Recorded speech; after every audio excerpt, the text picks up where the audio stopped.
Hi there. This is Tara with a quick content warning before we jump into the episode. We're talking about eating disorders, which includes mentions of suicide. If this is a sensitive topic for you or anyone listening, please take care. Thanks. Any comment about weight, shape, and body or food? Those got to go away. Mama bears are coming out. Yes.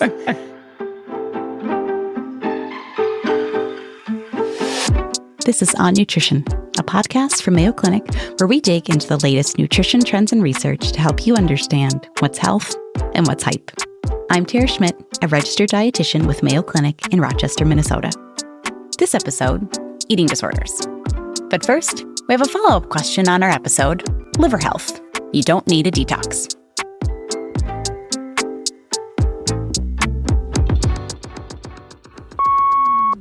Hello, my name is Diana, and I have a follow-up question on the liver detox podcast. You indicated that up to 3 cups of black coffee is a healthy option, but should it be percolated coffee, or can it be instant coffee, and does it have the same effect? Could you please explain which is a better option? Thank you very much, and thank you for all of your help. Hi, Diana. Thanks for your question. Outside of the sugar bombs that barely resemble coffee, most cups of joe are going to have the good stuff, like 1,000 bioactive compounds that work together to reduce inflammation and stress on our cells, 2 key drivers of liver damage. Your best bet is likely fresh brewed or ground coffee, which delivers high concentrations of antioxidants. Instant coffee can still provide these, though the effects may be slightly less pronounced since it undergoes more processing and is further from the bean itself. If just thinking about 3 cups of coffee gives you heart palpitations, know that research suggests that decaf brings the benefits for the liver too. So cozy up with your favorite mug and your favorite nutrition podcast and feel good about your bean juice. If you have a follow-up question, leave us a voicemail at 507-538-6272, and we'll answer it in a future episode. Now, on to the show.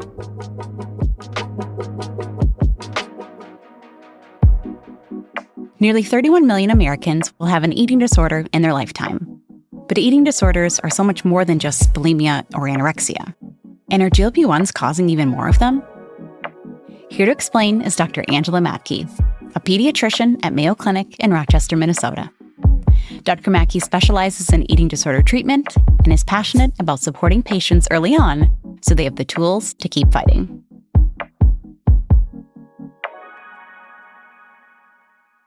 Hi, Dr. Mattke. Thanks for joining me again on Nutrition. Thanks for having me back. I'm looking forward to a fun conversation. I know. I always love talking to you. And this is not a fun topic, but it's an important one. It's important for me as a dietitian. It's important for me as a mom, as a woman. I feel like I've been exposed to all of the nonsense from a very young age, right? Mm-hmm. Are you traumatized by magazine covers that from the 90s? Up? Yeah. And everything being fat-free. I am. No. And the diet culture still continues to today.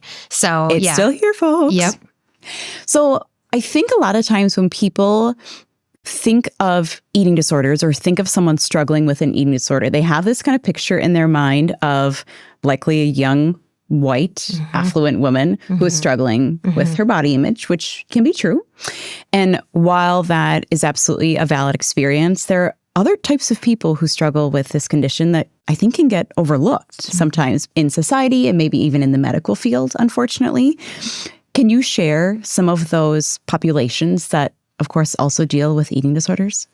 I'm so glad you're bringing this up because we only think of the made-for-TV movie, white, affluent, middle school girl, cisgender, high-performing type A perfectionist, and emaciated, right? Eating disorders, they don't know race, color, socioeconomic status, gender, anything. I see it every day in my eating disorder clinic. I see patients across the spectrum. I treat so many males, and we think about men not being affected. Wow.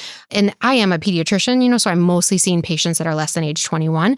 But this goes for adults too. Eating disorders happen in the elderly population, Black, Indigenous people of color. They are so much less likely to be recognized, identified, and referred to treatment, and they present much sicker because of of the biases that the healthcare population does have about eating disorders. And honestly, what it comes back to is a lot of the training or the lack of training that we get in those areas too. Or even research, right? Are they underrepresented in research? 100%. Just like women in general are underrepresented in research, people of color are not represented well in research. And that is hopefully something that we can continue to work on and change. People with obesity can be suffering from an eating disorder, but it's not obvious to the naked eye. No, and that's why I said in the beginning, people of all different body types. And the majority of patients that we see referred to our clinic are people either living in bigger bodies or started living in bigger bodies, and that now might be in a normal weight and are being praised for it, but inside they're suffering.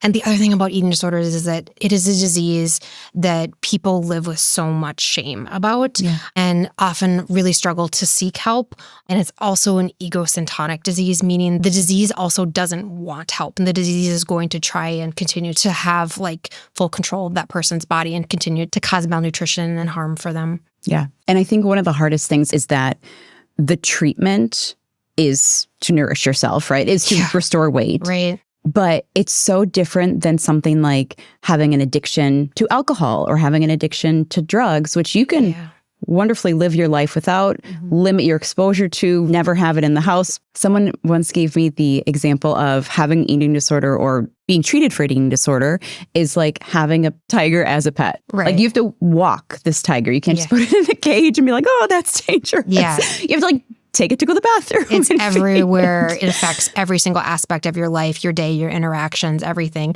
And it's such a fundamental part of being a human that we need to eat, we need to sleep, we need to drink to stay alive. And so I think that's why one of the parts of people feeling shame, but it's like any other disease. It is a disease just like cancer is a disease, asthma is a disease, alcoholism is a disease, depression is a disease.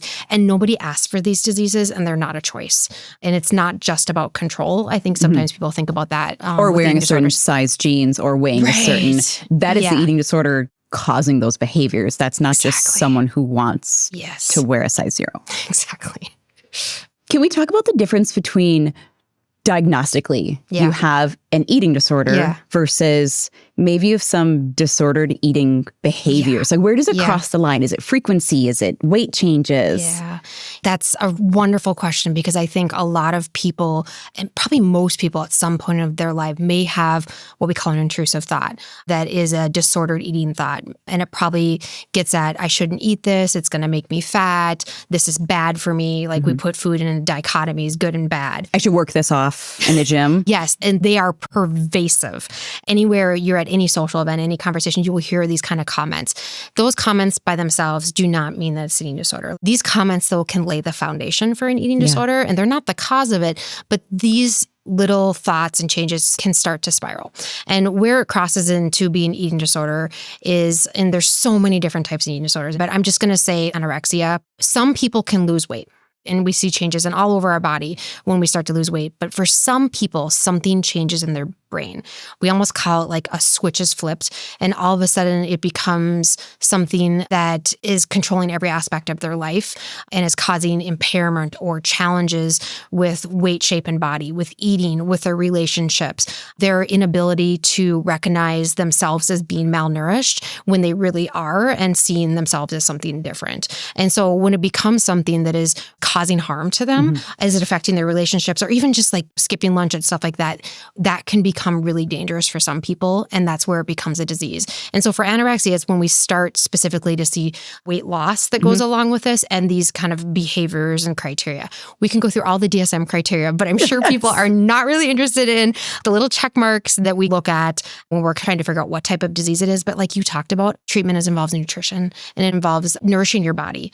That is the fundamental treatment aspect in that's all the of medicine. That is, food is the medicine. Food is the medicine. And I think that applies to everything in life. Like if we can just think about food being medicine and being nourishment for our body and not a punishment or something we restrict or that we have to compensate for in the gym. Yes, food is medicine, people.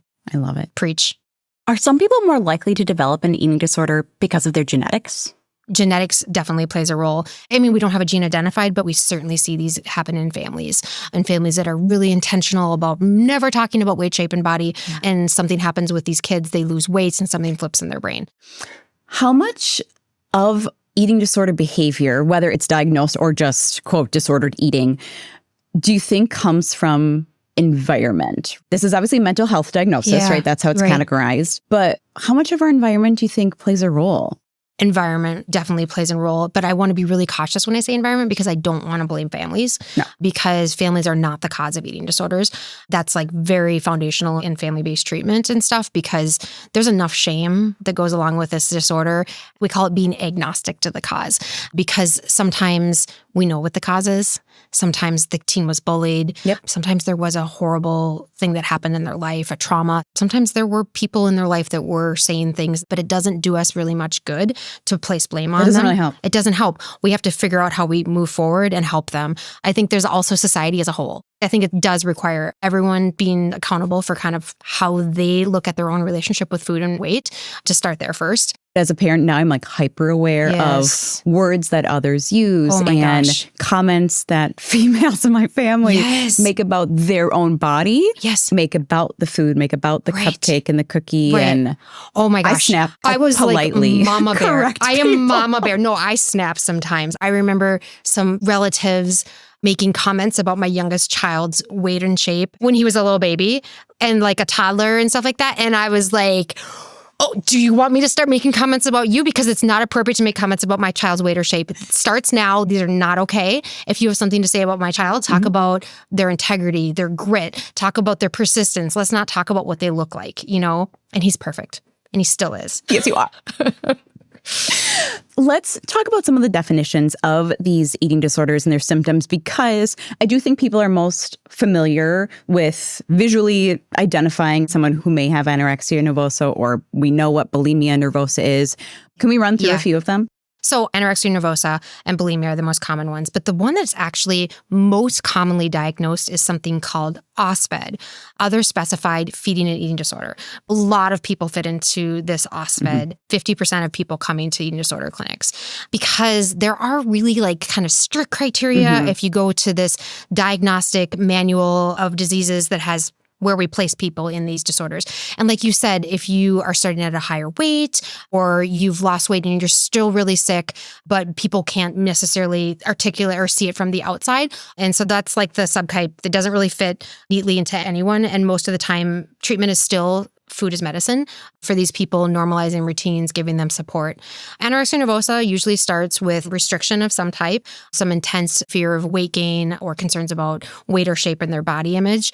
And sometimes people don't realize that the patient might not be intentionally saying like, I want to be skinny. Sometimes it's like, I want to be healthy. I want to be fit. Those are the new like politically correct terms to say to be like normalized and accepted in society.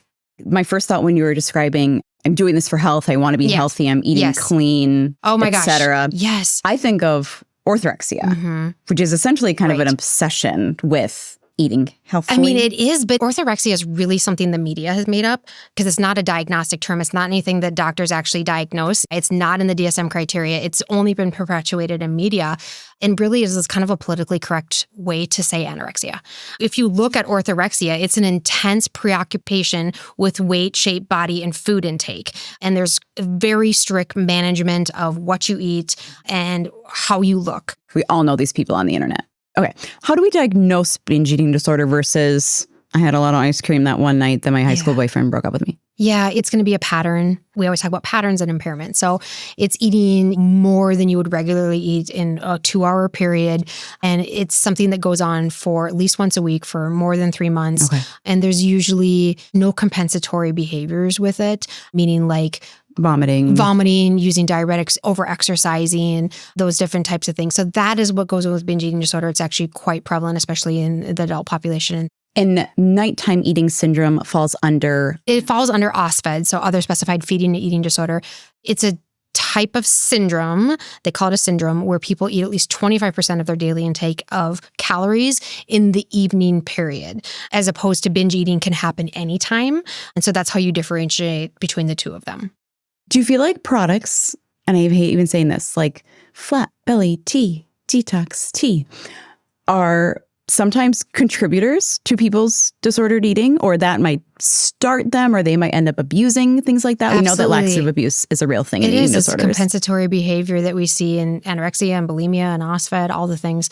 Yeah, corsets. Like there's a lot of things that you just go on Instagram and it's going to be marketed towards you if you're looking at anything. Yeah, I do think they contribute. Like I said, some media is really working really hard. I think there's parts of industry that are definitely perpetuating our diet culture and perpetuating the idea that thin is better than whatever you are.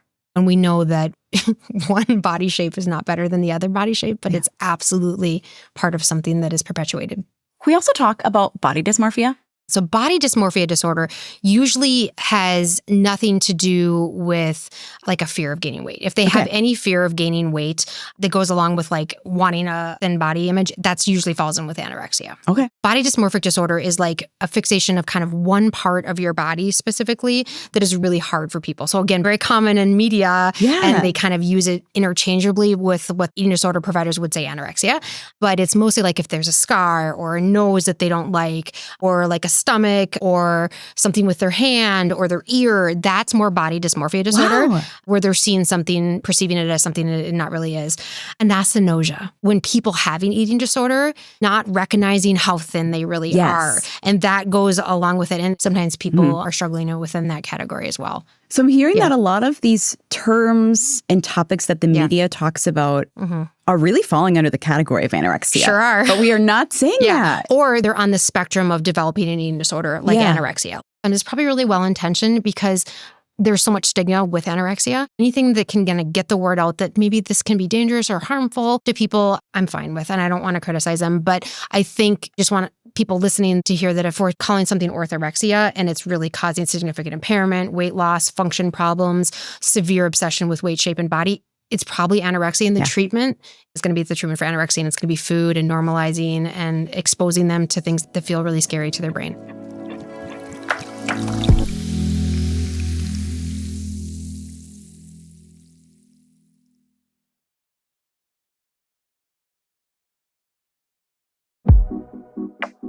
Eating disorders don't just affect one type of person. People across all races, genders, sizes, and socioeconomic statuses can find themselves struggling with food. These mental health conditions usually involve a preoccupation with weight, shape, or body. Sometimes they're genetic, sometimes they're just a product of their environment.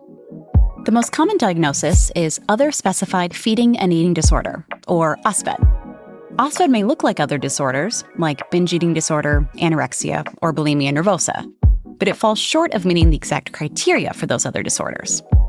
Some examples are excessive nighttime eating or laxative abuse. Regardless of the diagnosis or label, disordered eating can be dangerous. Next, we'll dive into what the research says about the risks.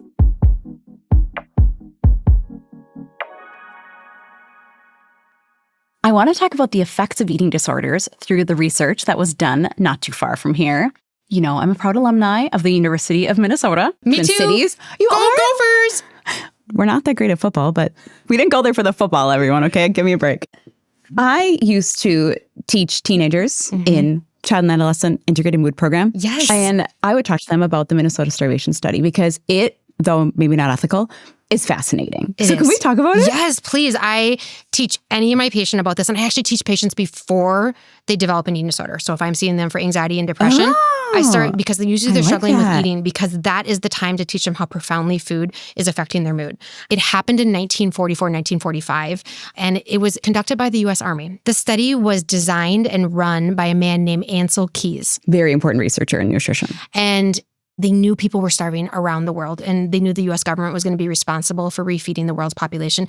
But we really didn't quite understand how to refeed people effectively, and we didn't necessarily understand all the effects and all the consequences of starvation.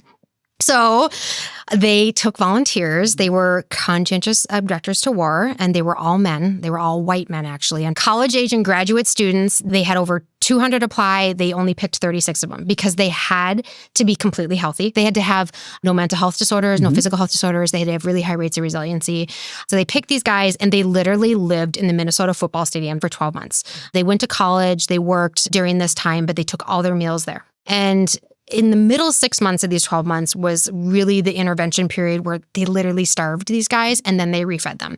And like you mentioned, not ethical. These are not the research that we are doing today, people, okay? But this is like a groundbreaking study. It is groundbreaking. The only thing they changed was their calories. They went down to 1,570 calories a day, which actually isn't profound when I look at our caloric intake nowadays, but this was a different society. This was a very physically active walking society. These guys had to walk, like 11, 12 miles a week, lots of different Probably requirements. from West Bank to St. Paul. No, they did. Have you read some of the accounts of some of them talking about the walking and how they could barely make it and they felt like they were going to pass out? So anyway, we learned a lot about what changes physically in the body with malnutrition. You know, every organ system's affected. So from hair, heart, gut, GI tract, everything's affected. Vital signs are affected. But the things that were most surprising, most of these men developed clinical depression, anxiety, or OCD. They would qualify nowadays. One of them tried to commit suicide. Yes. One of them tried to cut off his hand to get out of the study.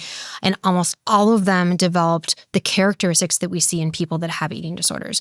Even though they weren't eating, they thought about food 24/7. They were reading cookbooks. They were previously reading Playboy. Yes. And they were allowed to. And all they talked about was food. They were obsessed with food. They really struggled to eat when the refeeding period. So in the refeeding period, they tried to get them back up to their pre-morbid weight, so what they started at, and they really struggled. They had nausea, abdominal pain, bloating. Some of them had to be force-fed. We saw some of them micro-chewing during the period, a lot of things that we see with eating disorder behaviors, drinking a ton of water while they're eating. Some of them even struggling with some weight, shape, and body concerns. And some of the guys said that they continued to struggle their whole life with food. Wow. Yeah. One guy said it affected his entire life and his relationship with eating going forward. And so most of the time, malnutrition and eating disorders are 100%, we can treat them. They are treatable, but the profound effects that we have, that changes in our brain, we see changes in your neurotransmitters. We see changes in your body's ability to have the substrates that you need for serotonin. We see changes in the way that your neural connections are made when we think about weight, shape, and food. And we see changes in your white and gray matter in your brain. That's the scariest thing in all this, yeah. And these are reversible with food, okay? I think there is a light at the end of the tunnel, but when people are struggling with depression and anxiety, sometimes it's chicken or egg, which came first, the depression, anxiety, or the eating disorder, and people can back themselves into eating disorders because they're not eating very well, right? Yeah. Like we talked about, something flips in some people's brains. So if people are struggling, one of the best things they can do is making sure they're getting regular meals and snacks if they're having depression and anxiety, because that is the food for their brain that's going to be the substrate of helping them get better. Starving brains are anxious brains, people.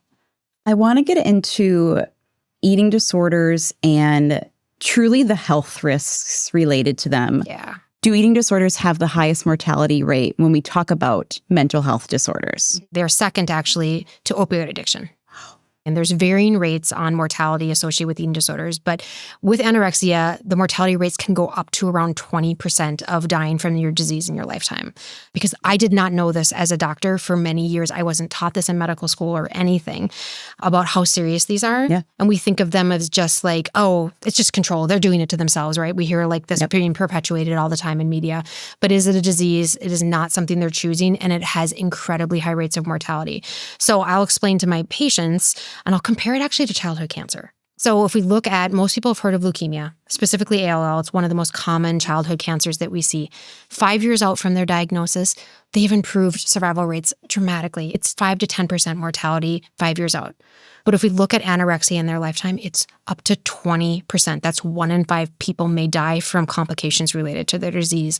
Sometimes it's malnutrition. Sometimes it's heart failure, liver failure, electrolyte problems. Sometimes it's suicide. So the thing we haven't touched on quite yet is how profoundly eating disorders and malnutrition affects your mental health. Yes. Most of these patients are going to look very depressed, incredibly anxious, maybe OCD as well. And if you are in that state of malnutrition, your neurotransmitters have changed, the neural connections in your brain have changed. We can see this. The white and gray matter in your brain have changed on MRI. It is not surprising to me that you are going to be more likely to have suicidal thoughts. And I see this all the time in my patients that are suffering. So I also want to touch on GLP-1s, which sounds off topic because those are used to treat obesity and or diabetes. But I think we're also seeing, unfortunately, them being used by people Yeah. who are either maybe developing an eating disorder with their use of a GLP-1 Absolutely. or people perhaps who have an eating disorder getting access to them. Right. Yeah. I think we're seeing, and I've seen this a lot in my clinic, actually, pediatric patients or young adults being started on GLP-1s and either one of two things, unmasking an eating disorder that was probably there. Okay. We see eating disorders morph. Sometimes they can be binge eating disorder that can morph into anorexia nervosa. Mhm. As soon as you start developing that weight loss, something's going to flip in the brain. We're also seeing patients who maybe didn't have an eating disorder prior to being on these. With the weight loss, it literally changes the chemical structure, function, and neurotransmitters in your brain, unmasking and developing a significant eating disorder. Wow. And I think these medications are great in the right hands. It's a huge topic of debate amongst eating disorder providers, especially if a person previously had an eating disorder and they are in recovery, would we ever consider putting them on a GLP-1? That's why monitoring is so important in these medications. You need to screen at the beginning, but you also need to be constantly screening and making sure that things are not a concern. And we're seeing so much rapid muscle loss with these medications. So we need to make sure that people are also getting exercise and doing weight-bearing exercise and lifting with these to make sure that they are maintaining their mass, because when you lose weight, it is not selective. I hear it every single day in my clinic from parents. They'll try to reassure to their child that, don't worry, you're only going to lose fat and you're going to keep your muscle. I was like, that's not how it works. If we figured that out by now, we would be using it. Your body will lose both. And a little bit of bone and some water. Yes. Now, we're using GLP-1s, though, correct me if I'm wrong, to also treat binge eating disorder, which does fall under an eating disorder. Yeah. So it's complicated. I think we're using it only in adults for that I I'm believe you're aware right. of. Yes. And not my experience in peds are we doing that yet, but I would like to see the long-term data on that and see how things go and make sure that we're not flipping, like I said, how eating disorders morph and they're tricky from one eating disorder into a different eating disorder.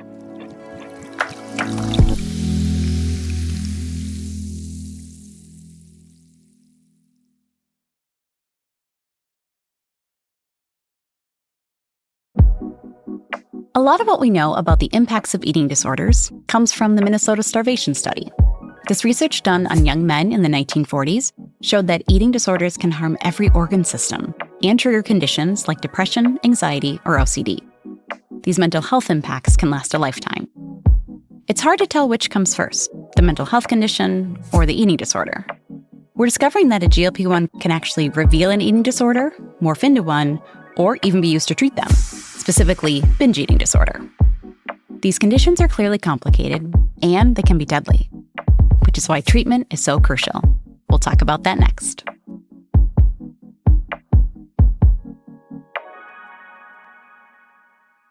Let's talk about how we go about finding support. Where do we start? Start with someone, because the majority of people see no one. Okay, the majority of people don't see their mental health provider. Majority of people don't see their primary care provider. So start with one of them and someone can help. I'm a medical provider, so I say come to us because there can be medical complications from weight loss and eating disorders that are really severe, and they can help evaluate for that. They can do labs, they can do ECG, vital signs, all the things to make sure that you're stable enough to work with a mental health provider or an eating disorder provider as an outpatient and not have to go to a higher level of care like an inpatient facility or a residential facility where there's more active monitoring to make sure you're not going to have complications. So let them know that you're struggling. And if they don't know where to send you, they should ask somebody. And if they don't know, then there are national resources, there are national websites that you can go to. You can even self-refer to. So if your provider doesn't know, because honestly, like I said, we get very little training, it's okay to be an advocate for yourself too. You mentioned outpatient treatment and inpatient options. What do those look like?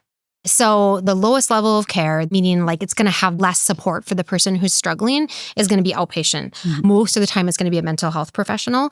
It's usually weekly, maybe twice weekly if you're lucky. And a lot of times it doesn't involve other members of your care team. It's usually just maybe one care team provider. Mm-hmm. If you're lucky, maybe a couple. There might be like a dietitian involved or maybe a psychologist and stuff. And that works really good if we catch your disease early. Yeah. So the earlier we catch your disease, the better the outcomes. Most people have a year or more before they are identified and referred to treatment. That's a long time. It is a long time, and get them in right away.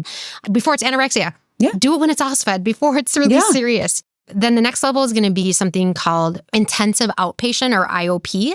These are usually 3 to 4 hours a day and usually 3 to 5 days a week. And that is going to have a multidisciplinary team, usually a dietitian, a mental health provider, some type of physician representative as well, sometimes a social worker.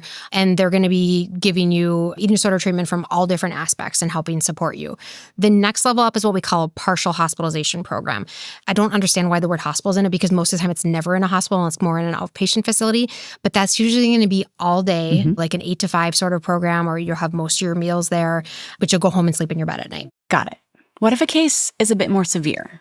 The next step up is a residential treatment program, and that's where you go and you stay until they feel that you're ready to step down, usually to an outpatient setting. So it's usually a stepwise peeling off the layers of support a little bit at a time if you have to go to residential. The highest level of care is the hospital, where they can keep you on cardiopulmonary monitoring, so they can look at your heart rate and your blood pressure. They can check your glucose, because glucoses are notoriously low because of abnormal glycogen supplies, abnormal insulin responses. But you also can have electrolyte abnormalities. Yes. You can have serious cardiac arrhythmias. And so patients are usually only in the hospital while they're medically unstable, because it's hard to really get much treatment going at that point, and then they step down. We know that a significant portion of patients with eating disorders will unfortunately relapse. Yeah. So how do we set ourselves or our family members up for success after treatment? So the highest rate of relapse is going to be in the first year. And the highest rate of relapse is people that don't finish treatment. There's a pretty high rates of people dropping out of treatment because this is one of the hardest things you'll ever do. For most people, it is probably the hardest thing that they will ever encounter. For parents, they rate it as high as or higher distress that they have as having a child going through cancer treatment. So if you can support your loved one to get treatment and finish treatment, that's going to set them up for success. And then making sure they have close follow-up afterwards, and also making sure that we're setting the environment up that they're coming back into to being supportive for their emotional needs, supporting them with eating. So that includes any comment about weight, shape, and body, or food comments even, those got to go away. Mama bears are coming out. Yes. So all foods are healthy foods in moderation, and especially in eating disorder treatment and recovery. And so eating with them and eating what they're eating is going to be incredibly helpful. If you're sitting there dieting and talking about your diet, especially an adult, you're sitting in your lunchroom and you're talking about, oh, I'm on a diet, and this person is in recovery, it's incredibly triggering for them. Of course. And then also just periods of high stress in their life. So anytime you're going to have a transition in life, a marriage, a graduation, college, a new job, college, birth, pregnancy, those can be really high times of relapse. So supporting them and giving them extra support with their nutrition during that time can be immensely helpful. And when you talk about relapse, I also think of kind of the analogy of someone who has had alcoholism, which is a disease. Yep.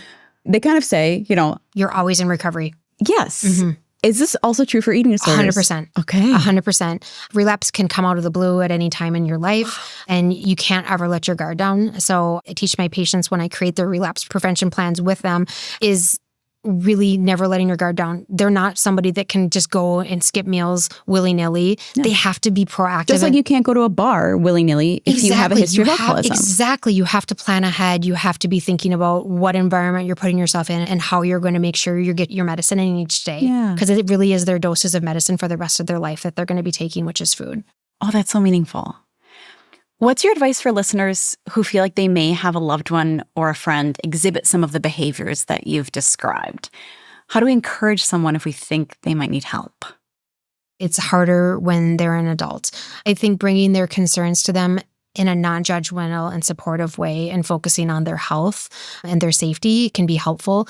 Don't be surprised if they're defensive or they don't hear you or they deny it. It's continuing to show up and be there and encouraging them and eating with them and buying food and having extra food around and not talking about weight, shape, and body around them, because sometimes it's going to take an adult a little bit longer to get there and be ready for treatment. And you can be there to support them in the steps and nudging them along the way, but not letting it go. It's not one and done. It's letting them know that you're still there for them and you're concerned and you're there for them when they're ready to take the step to get the treatment and support that they need. So staying present. Staying present, eating, supporting. Any last tips that you have for people who want to heal their relationship to food? And I would say this goes for people with or without a history of. Yeah, we all have wonky relationships. We all have wonky. Everyone has something, or at one point had something weird going on. I really like intuitive eating. I love it. And I really do think that for patients in eating disorder recovery and without, intuitive eating is going to be the way to set our patients up who have struggled. And for people that haven't struggled, it reexamines our entire relationship with food. Yeah. Dr. Mattke, thank you for coming on to On Nutrition. You are absolutely wonderful. We're so thankful for all of your knowledge and what you do. Thank you so much for highlighting this important topic and bringing it out of the shadows. So it means a lot.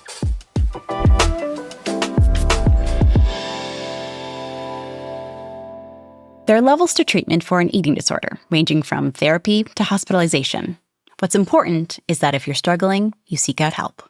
It's normal to relapse after treatment, but if you or a loved one are dealing with an eating disorder, don't give up. Support and recovery are a lifelong practice.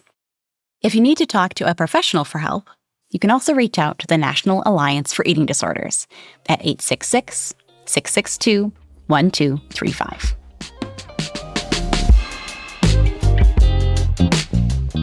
That's all for this episode, but if you have a follow-up question, leave us a voicemail at 507-538-6272, and we'll answer it in a future episode.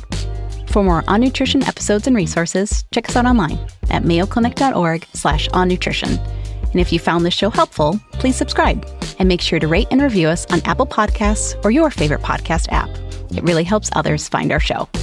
Thanks for listening, and until next time, eat well and be well.